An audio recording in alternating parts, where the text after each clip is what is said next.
Welcome back to the Unseen Podcast, a podcast dedicated to UK missing people and unresolved cases. Today we are going to be looking into a case that is infamous in UK history, and one which is tragically still unsolved. In the next few episodes we are going to be focusing on the unsolved murder of TV presenter and journalist Jill Dando in 1999. This case has been suggested to me a few times by listeners, and I know that it's one that people have been eager for me to cover. The story touched the hearts of millions in the UK due to the fact that Jill Dando was a famous figure, was well loved on TV, and her death shocked everyone. The fact that it is still unsolved also has left lots of people baffled. We are going to delve into the story of her life, what happened to her, the investigation, and what has happened since in these episodes. For this episode, I have researched and used the book All About Jill, The Life and Death of Jill Dando by David James Smith, amongst other sources. This is a very thorough book written by him with support from Jill's family, if anyone would like to have a look at it after listening to the episodes. This episode does contain descriptions of violence, so please use your own discretion when listening to it. Jill Dando was born on the 9th of November 1961 to parents Herbert Jack Dando and Winifred Mary Jean. Her parents were known to many simply as Jack and Jean. She was born in Weston-super-Mare, which is a town sat on the seaside in the county of Somerset. The town is known for tourism due to its seaside location and its connection to culture, being a setting for music festivals over the years, and also being the location of the artist Banksy's art installation, Dismaland, in 2015. In 1961, however, when Jill was born, Weston-super-Mare was not known for this, and it was for the most part a sleepy seaside town. Known in its time for its therapeutic spa facilities, which were made popular during the Victorian era, Weston-super-Mare still had the image of a typical English seaside town. Jill's parents had settled in Weston-super-Mare, Jill's father working in the print room of the local newspaper, the Western Mercury, as it was known then, and Jill's mother a homemaker. When Jill was born, the family already had a son, Nigel, who was 9 at the time of their second child's birth. Jill's birth was complicated from the beginning, as she was born with a heart condition, a blocked valve and a hole in her heart. Her health was not guaranteed in 1961, as heart surgery was not at the same level that it is today. But to everyone's relief, she pulled through, and became much healthier and more robust in her older years. The family lived happily in Jill's younger and adolescent years, and she progressed well in school, entering sixth form college at age 16 and becoming head girl after being voted for by the other students. This popularity was largely due to her warm and welcoming nature and her personality. Her father cultivated her brother Nigel's interest in journalism by recommending him for a job at the Western Mercury where he worked, and Nigel followed this up by studying journalism and eventually going to work for radio. This interest in journalism was clearly a trait that was shared by the Dando family, as Jill would also go on to a journalistic career. After considering a few other jobs and careers, Jill eventually settled on a job in media.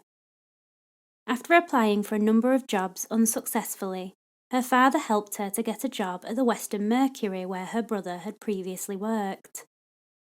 Her career was just beginning, and she was very determined to be as successful as she possibly could. Beginning at the bottom with the newspaper, she worked her way up to a reporter, and covered local stories to Weston-super-Mare. But it was known to many that Jill had big ambitions, and would go further than just her local area. She gained a good reputation for her professionalism and her respect for the story that she was covering. In 1985, at the age of 23, Jill got the opportunity to further her career, and she took it with both hands. The job that she went on to take was as a presenter on BBC Radio Devon. She had made the decision to get out of Weston-super-Mare and begin furthering her career. This was a big step for her, going from a local newspaper to the famous BBC. She began her career as a programme assistant, but quickly rose through the ranks to become the co-host of their breakfast programme. She was a natural at presenting and knew how to deliver a story. She was being noticed by people in the industry, and her hard work was beginning to pay off. Jill's mother Jean died in 1986 from leukemia, and Jill was devastated, having been extremely close to her mother. This affected her, and it was noted that Jill did not enjoy returning to Weston-super-Mare after this point. Despite the tragedy of her mother's passing, Jill felt compelled to continue on in her career, and it went from strength to strength. She quickly went from presenting on the radio to presenting for TV with BBC Plymouth. She was praised for her natural ability on screen, and she came across as approachable and relatable to the audience. Her determination to succeed gave her an advantage with her work. Jill was being discussed by people within the BBC, and her successes were not going unnoticed. It is unsure how Jill came to be approached by the BBC about a job on their national breakfast show, whether they approached her or she applied for the role. But after some deliberation, she decided to take the plunge and moved to London for the job in 1988. Jill moved in with her cousin Judith when she moved to London. Judith had been living in London for a while before deciding that it would make sense for them to move in together. The pair bought a house together and so started Jill's new life in London. Her work on the breakfast show made her much more recognisable and put her in the public eye. She was the co-host on the show with Nicholas Witchell, who was already a seasoned presenter on the 6 o'clock news. He had been asked to move to breakfast after 5 years on the 6 o'clock programme. The BBC wanted to promote the breakfast show to make it just as successful as their 6 o'clock slot. She had made it to a position of respect on the BBC, and she was clearly proud of her achievements. For Jill, it was, however, an unsociable job, and it was noted that she often did not have time for a private life outside of her work. She did have some relationships during this time, but none that particularly flourished into love. She remained friends with a lot of her previous relationships, and they had lots of positive words to say about her and her personality. Her career was progressing quickly, and she was soon thrust into the public eye and began to attend many high-profile events. She became acquainted with other BBC presenters and even royalty, going to events and dinner parties. She was well liked by her colleagues, always polite and on time, and this was an advantage for her. Her noticeable effect on the breakfast show drew the attention of Bob Wheaton, who was the producer on the programme. Their relationship blossomed and the pair grew very close. He pushed Jill to grow her confidence and advised her on the best things to do for her career. The pair were happy, and when their relationship was discovered by the press, there was a lot of interest in how it developed. The fact that the press were interested in Jill's private life, however, showed that Jill's star was rising in the media world, and she wanted to go on to do other serious shows and topics that would show off her presenting skills. In 1991, Jill got her break with a presenting role on a TV series. The series was called Safari, and it landed her on the front of the magazine, The Radio Times, a weekly TV and radio listings magazine. This led into her role as the main presenter on the TV programme Holiday in 1992. The programme showed the viewers different places that they could go on holiday, and Jill travelled around the world for the show, experiencing different countries and luxuries. The job was a good one, and it was a programme that she had been excited to join. Jill was now extremely busy due to her commitment on both the breakfast show and on the holiday. She was featured again on the Radio Times, and she was quickly becoming a household name. Jill's relationship with Bob did not last during her time on the programme, and the pair split up due to her filming commitments. Jill's career continued well, however, and her personal life was also going well. In 1994, Jill and Judith sold their flat, and in early 1995, Jill moved into her own home in Gowan Avenue in Fulham. At the time, Fulham was an up-and-coming place to live, and there was a variety of people living at Gowan Avenue, from families to famous faces and those that wanted to be. Jill was happy to be living on her own and having her own home. In that same year, she finally got the job she had been hoping to get for a long time: the presenter on the TV show Crime Watch. Crime Watch is a BBC programme that documents unsolved crimes and reconstructs them in the hope of getting more information coming in. Jill had moved into the world of serious presenting, and she approached the show with a humility and warmth that endeared her to the viewers. She was empathetic with the guests on the show, such as the police officers and victims, and she was genuinely moved by the stories that were featured on there. From 1995 to 1999, Jill was the presenter on the show with Nick Ross. In the years that followed, Jill continued with her career, and she found love when her friend Jenny set her up with her colleague, a gynecologist called Alan Farthing. Jenny had decided that they would be a good match, after Alan split with his wife of 7 years. She was right, and the pair hit it off straight away. Their relationship became quite serious, and the pair were pictured on holiday together, which made front-page news. They appeared happy to be seen together and to share their relationship.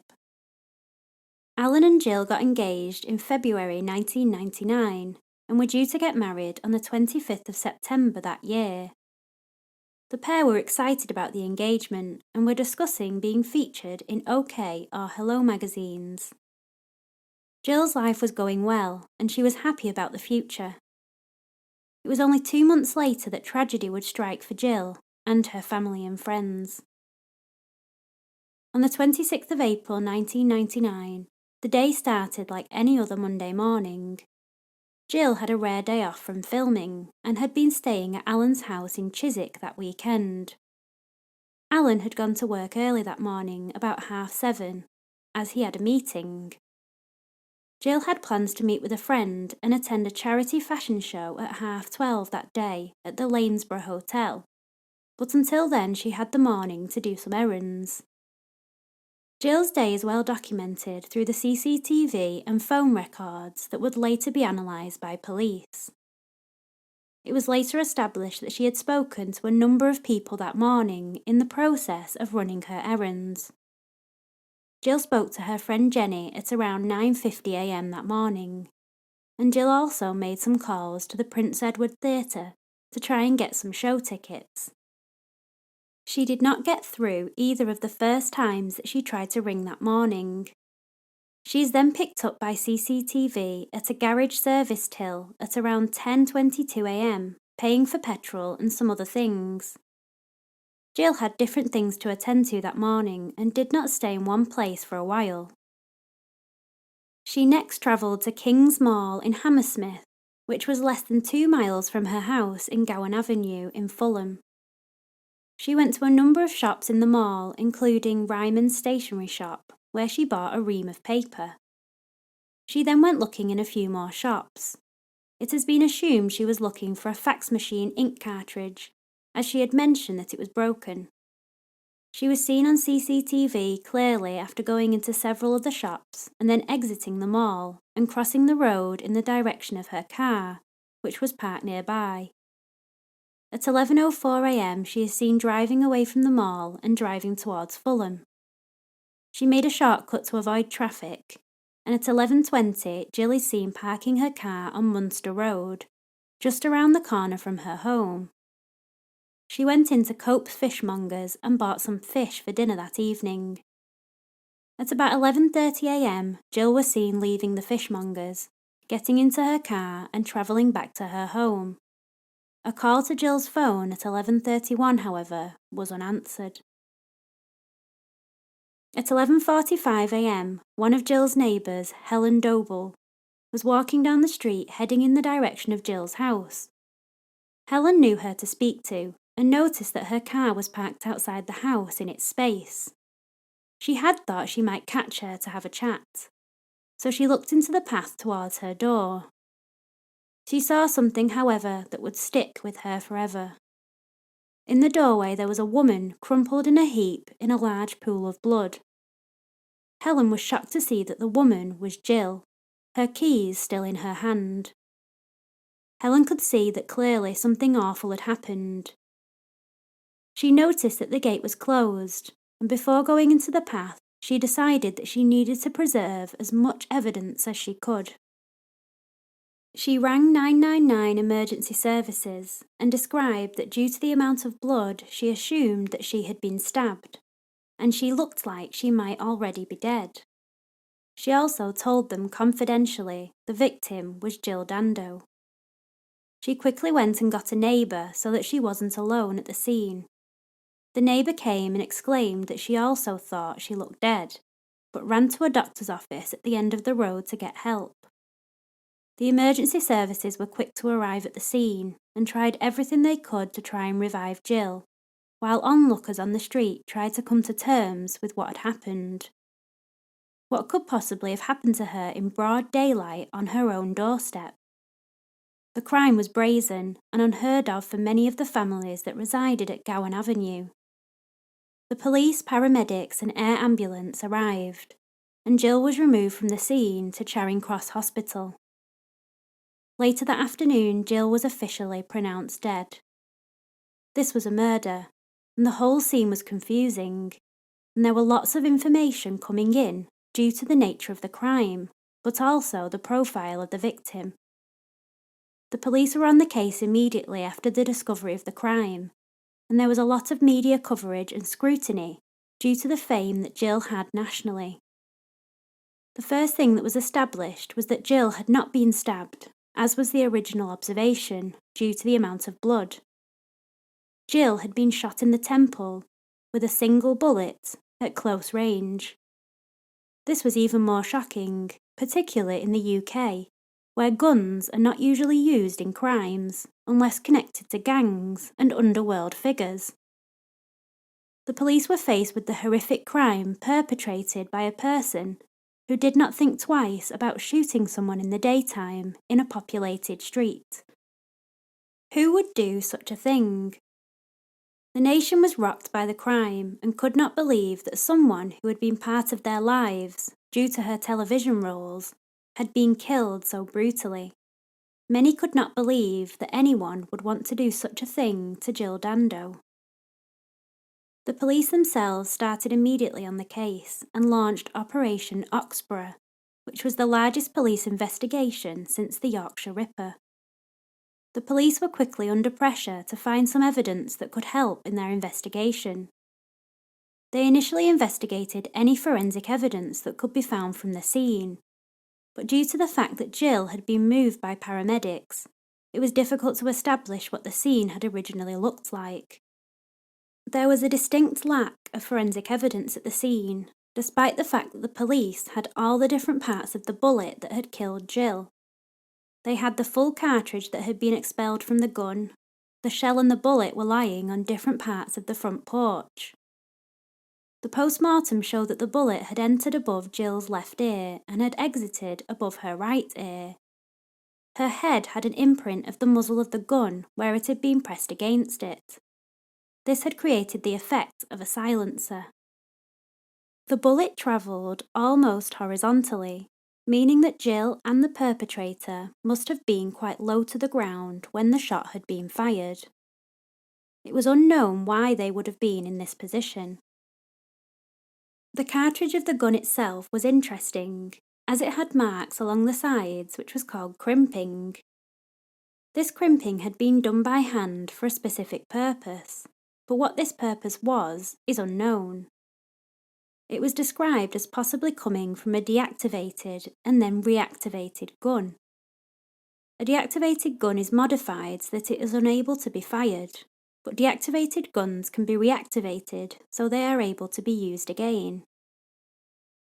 According to an article in The Telegraph in 2006, deactivated guns had been available to buy legally in the UK, and it was possible to reactivate them quite easily by those in the know. Deactivated guns are allowed in the UK, but they have to be deactivated properly and officially. It is illegal to reactivate these guns for any purpose. The police believe that the gun may have been a reactivated one. However, without the gun itself, it was proving very difficult to establish. The forensic team scoured the area around the crime scene, mostly on their hands and knees, searching the path and the street for any clues that could help them, and in the hope that the perpetrator may have got rid of the gun on the way from the scene. The search did not turn up anything that was useful, and the police were only able to find objects that could not be connected directly to the case. According to David James Smith's book, All About Jill, The Life and Death of Jill Dando, quote, "The gun that had been used to shoot Jill was a 9mm short, which was uncommon in criminal usage. The gun was unusual and looked to have been adapted in some way, either cut down or reactivated. All of this information was not disclosed at the time and was held back from the public, but the police were confused by who the perpetrator might have been and what their motive was. Was it a skilled hitman, or was it someone who just happened to be in the right place when Jill came home? It was a confusing and very highly publicised crime, but this was not the only manhunt that was going on in London at the time, which added extra pressure for the police. During the time that Jill was killed, the police were in search of the infamous nailbomber. The so-called nailbomber had first planted one of his bombs at Brixton Market, South London, on the 17th of April 1999, just 9 days before Jill's murder. He had put it in a sports bag and left it at the market. Brixton Market traders, however, noticed the bag and were suspicious of why it had been left there. Several people moved the bag away from crowded areas. The bag ended up outside an Iceland supermarket, and just before the police arrived at the scene, the bag exploded, injuring 48 people. Lots of the people had been severely injured due to the fact that 4-inch nails had been placed around the bomb. This was how the bomber had acquired his name. The next bomb was placed on the 24th of April, just 2 days before Jill's murder. This bomb was placed in Brick Lane in East London and was again put inside a sports bag. A man found the bag and took it to Brick Lane police station, which was unfortunately shut. He placed it inside the boot of his car, and it too exploded. 13 people were injured in this attack, but there were amazingly no fatalities. At the time of Jill's murder, the police were also undertaking a huge investigation to find the nail bomber, and London was worried about what could be the next attack. It put fear into many people about where could be hit next, and resources were heavily put into looking for the bomber. The last attack of the nail bomber hit the Admiral Duncan pub in the centre of Soho. On Friday the 30th of April, which was the start of a bank holiday weekend, and just 4 days after Jill's murder. The pub was packed and everyone was having a good time, ready for a long weekend. The bomber had left the sports bag near the bar, and the bomb exploded and caused catastrophic injuries to many of the people in the pub. Over 100 people were severely injured and 3 people died in the explosion. The attack was horrific and shocked the world with its severity. The perpetrator was quickly tracked down after this bombing, as he had been identified on CCTV from Brixton Market, and his picture had been circulated. People came forward to explain who he was and that they knew him. He was identified as 23-year-old David Copeland. He was happy to explain that he had committed the crimes himself and no one had helped him. His room was littered with information about bombs and contained Nazi flags. His motivation was that he prescribed to far-right ideals and believed that with his attacks he would be triggering a war between communities. He had intentionally placed the bombs in places with communities that he did not agree with, such as minority communities, like the Afro-Caribbean community in Brixton, the Bangladeshi community in Brick Lane, and the LGBTQ community in Soho. Copeland was convicted in 2000 and was sentenced to 6 concurrent life sentences. He was diagnosed with paranoid schizophrenia, but this did not affect his sentence, as they believe that he still held responsibility due to the severity of his actions.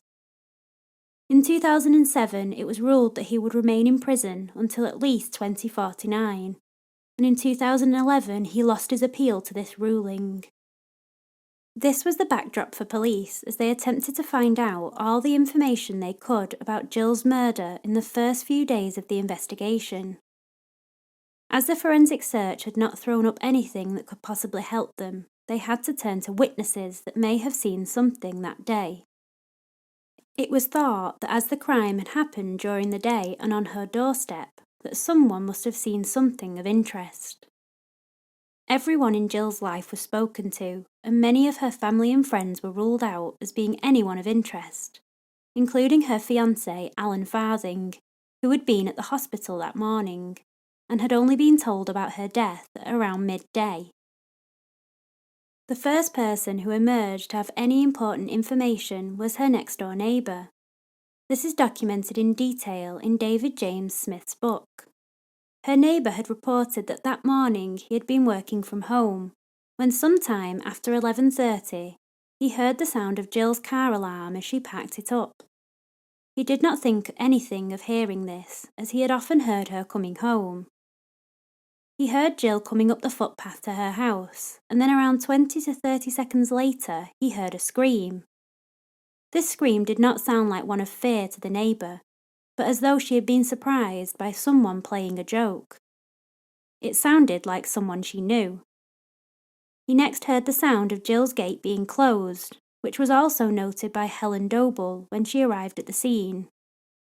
The neighbour decided to have a look out of the window and saw a man walking away from Jill's path. The man was described as looking decent and respectable, and someone that Jill may have been friends with. The man looked back to the house for a second and then walked off down the street. The neighbour got a relatively good look at the man, who he described as having a heavy build, thick black hair, taller than 5'7", with a barber-style wax jacket which was brown, and what looked like a mobile phone in his hand. Nothing seemed odd to the neighbour at that stage, as he believed that this person could easily have been friends with Jill. Nothing on the street seemed disturbed, and he noticed that his other neighbours seemed to be going about their usual business. It was only when he learnt about Jill's murder that what he had seen took on a new importance. It was also an important lead for police, who had a description of a possible suspect.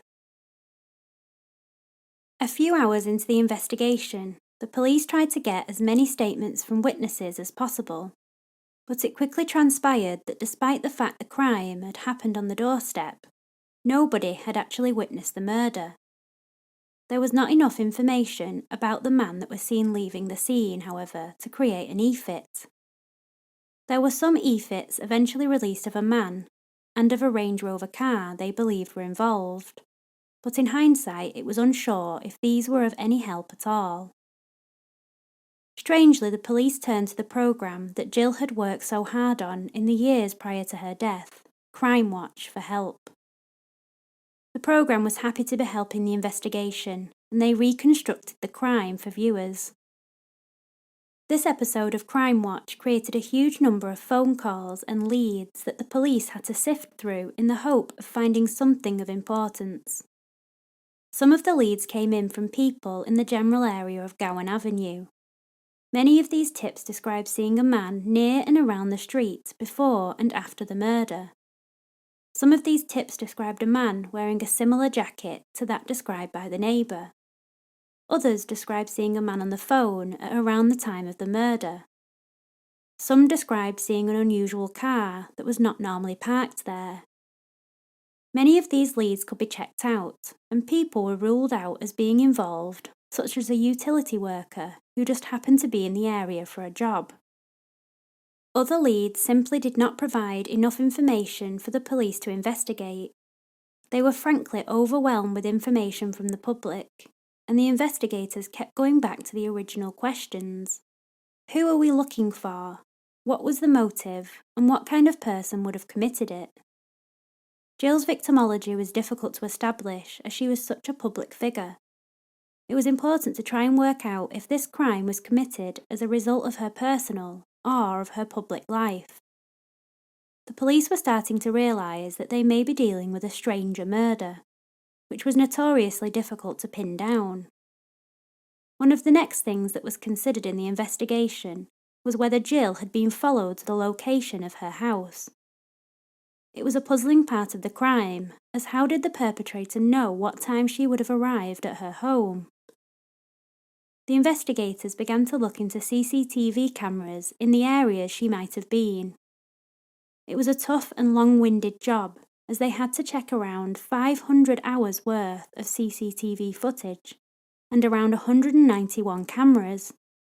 But in the end they were able to establish a timeline for Jill's day. They followed her as she carried out her errands and arrived home. The result was disappointing, however, as nothing of interest was found on this CCTV footage. It appeared that nobody had been following Jill at all, and nothing and nobody suspicious was noted on the footage. The investigators also looked at phone records in the area of both Fulham and Chiswick, where Alan lived. Some of the witnesses had described seeing the suspicious man using a mobile phone. They hoped by searching phone records they might find something that connected the suspect with Jill or someone in her known circle of family or friends. The police analysed 80,000 phone records in the areas, and again, to their dismay, nothing important or relevant to the investigation came up. The police were feeling at a loss in the investigation, and it did not appear that the perpetrator had left any evidence behind to point to who they might be. The investigation slowed down, and Jill's family and friends were left to try and put back together their lives after her death. Jill's funeral took place on the 21st of May 1999 in Weston-super-Mare, where she had been born. The funeral was attended by lots of well-wishers and people who loved Jill, including those that did not even know her. Her warmth and welcoming nature made many people feel like they knew her, and the public mourned as well as her family and friends. The police were feeling under increased pressure to find someone who had something to do with her murder, as they were struggling to find any evidence that pointed to the suspect. It wasn't that there was no suspects, but there were so many people who could be a suspect that they were struggling to narrow it down. As they had no information at all, anyone was being treated as a suspect. They had checked out Jill's previous relationships and had taken blood tests from these people. They checked out every name in 486 contacts in Jill's Filofax and found nothing that they deemed to be suspicious. The theory that the suspect could be someone who had an unhealthy obsession with Jill began to be circulated and looked into. Around the first-year anniversary of Jill's death, the police began to look seriously into this theory. It turned out that there were a number of people that the police discovered who had a strange obsession with Jill. This was not unusual for celebrities, but of course in this situation, these obsessions could be seen as dangerous. The police looked into around 4,000 people in connection with Jill, and they discovered that around 150 of these had unhealthy obsessions with her.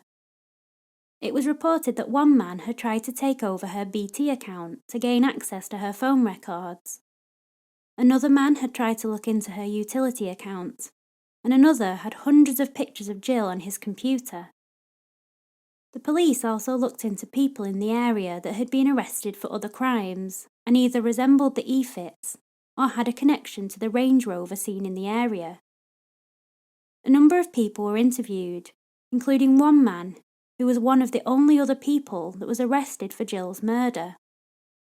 In David James Smith's book, he discusses that the man was an undertaker, who had contacted police to say he was the man in the e-fit.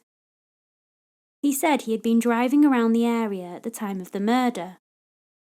The police searched his home and found, quote, spectacle frames with no lenses in, an MOT certificate for a Range Rover, some BBC correspondence, an estate agent's aerial photograph of Fulham, and a dark 3/4 length coat.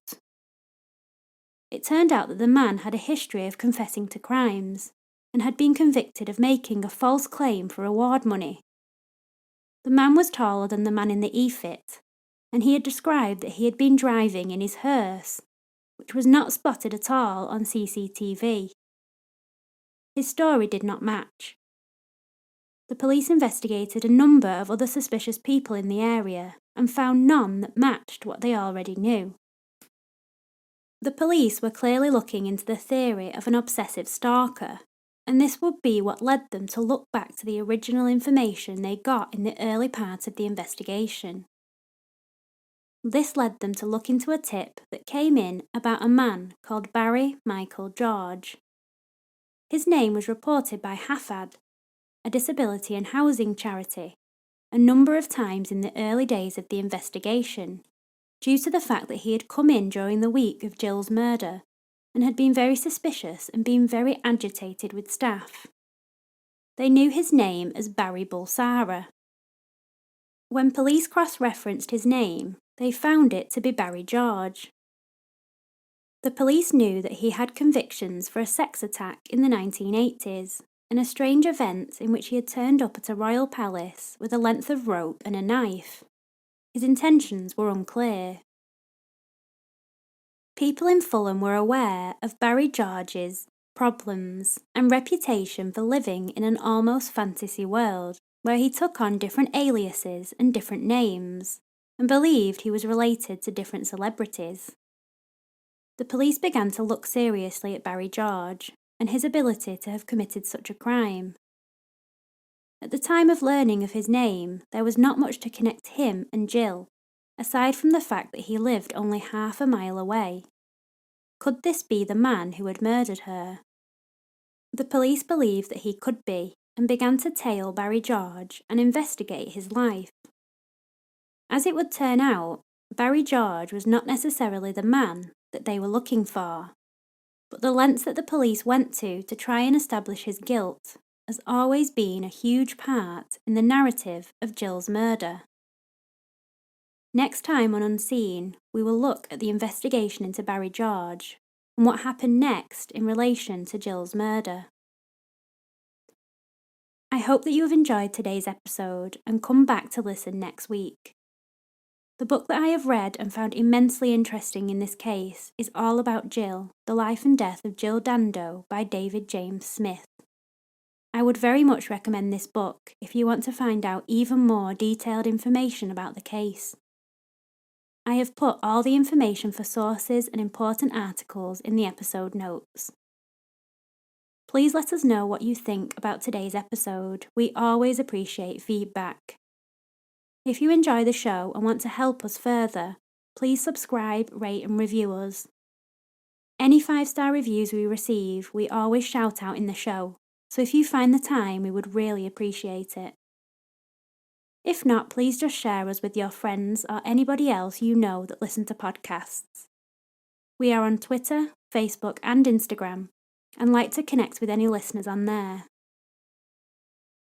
Our website is www.theunseenpodcast.com, and on there you can send in any suggestions for upcoming episodes.